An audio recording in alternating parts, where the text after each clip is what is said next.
before we knew we were going to be down big today, we decided to write a piece on, is an inverted yield curve a clear recession indicator? There's so much chatter in financial media. The yield curve's been inverted for a long time. You know what an inverted yield curve means? It means that longer term rates, which are usually higher than short term rates, are inverted, which means that short term. You would have said up until a few years ago when this happened, are always higher. Short term rates right now are slightly higher, not by a lot, but slightly higher than long term rates by actually about 22 basis points. But why does it got to? It's not logical. Well, it may not be logical, but it reflects a real-time market. The yield curve does go inverted. It has gone inverted many times over the last 3 or 4 decades. 1990 was a big inversion. After the mini crash of 89, there was a big inversion in 2000.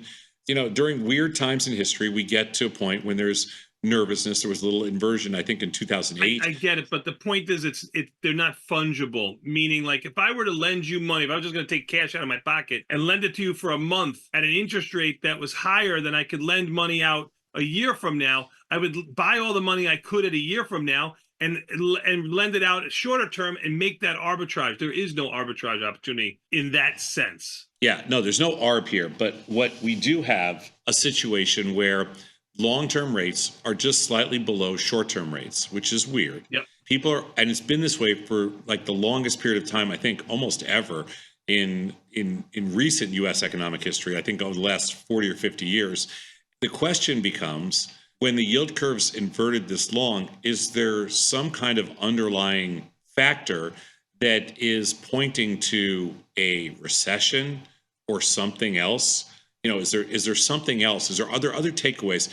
We are from the school that mostly everything we do at Tasty, we kind of believe that markets are very random, that economic cycles are random. We don't make a lot of macro statements. We have macro people on Tasty. You know, we have Chris Vecchio, we have Ilya Spivak, we have Dylan Radigan. We have people that like to look at a big macro picture. We have Victor Jones, you know. Sometimes we have Pete Molmat on. We like to have people on the network that have opinions that are a little bit different than us. But for myself, Tony, and for most of the other kind of trader hosts on the network, we take the approach that markets are random. Nothing is really predictable. Nobody knows anything.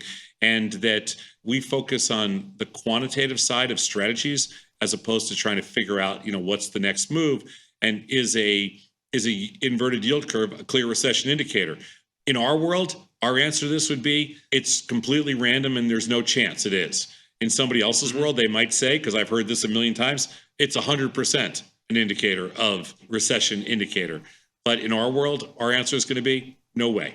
That's why when kids say, should I take economics? I'm always like, no, take finance instead.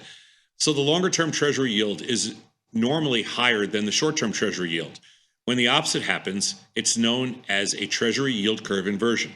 Just like we said, a typical way to measure this is by looking at the spread between the 10-year and 2-year treasuries. Currently, the spread is below zero. So you can see the 10 years are 4.184 and the 2 years are 4.417, meaning that the spread right now is negative 23 basis points, right? 0.23% is the same as 23 basis points. 100 basis points is 1%. That got up to over 1.00, right? It did. It was about 80 basis points higher than this. It does move all over the place.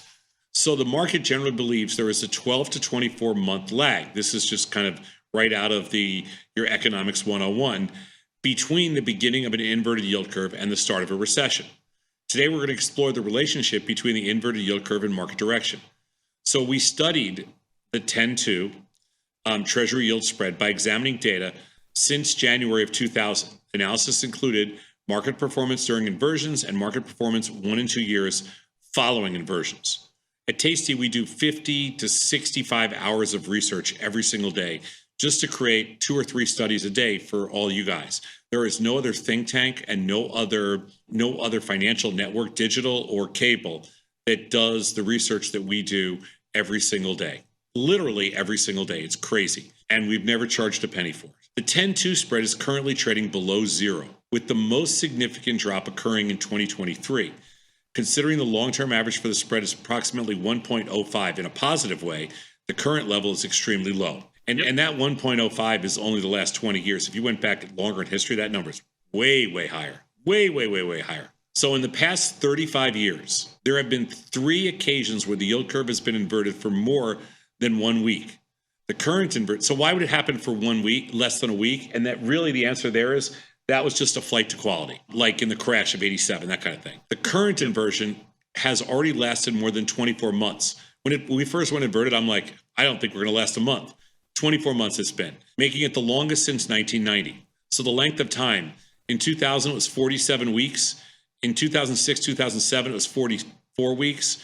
And so far, it's been 106 weeks, or a little over 2 years. That's a long time. Long time. Japan's been inverted for like 25 years, so it's possible, weird things happen.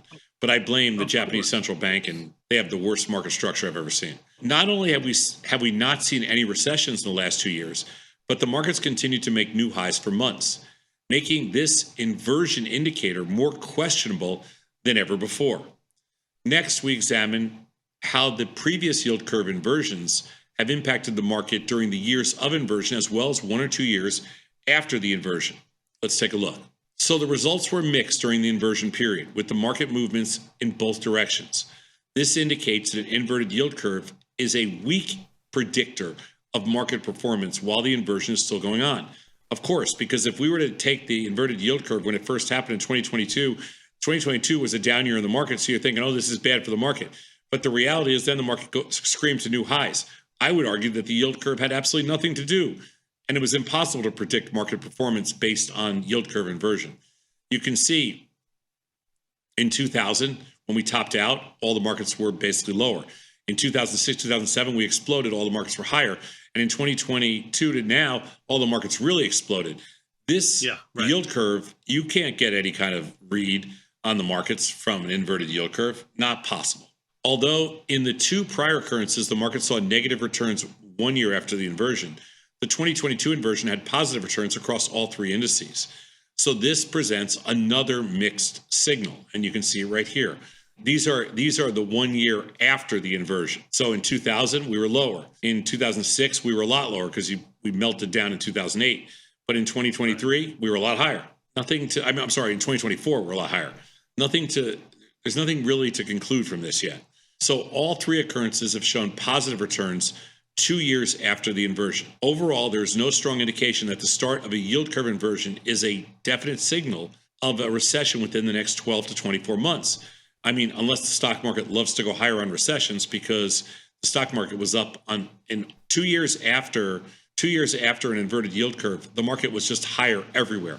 So I wouldn't exactly call that recessionary trading. So the takeaways: an inverted yield curve doesn't occur often. The long-term average of a yield curve spread is 1.05. The current yield curve inversion, which has lasted for more than 2 years, is the longest since 1990, and it's a negative 23 basis points. Evidence shows there is no strong correlation between an inverted yield curve and a market recession in the following year or 2. Again, this goes back to the tasty philosophy, and this goes back to everything that we preach from a trader's perspective at Tasty. Don't try to figure out what you're going to do in a macro sense based on something like, an economic event like an inverted yield curve. Just trade it. There's nothing else to it. Just trade it. Exactly. Don't think about the why. Think about what the opportunity is in front of you.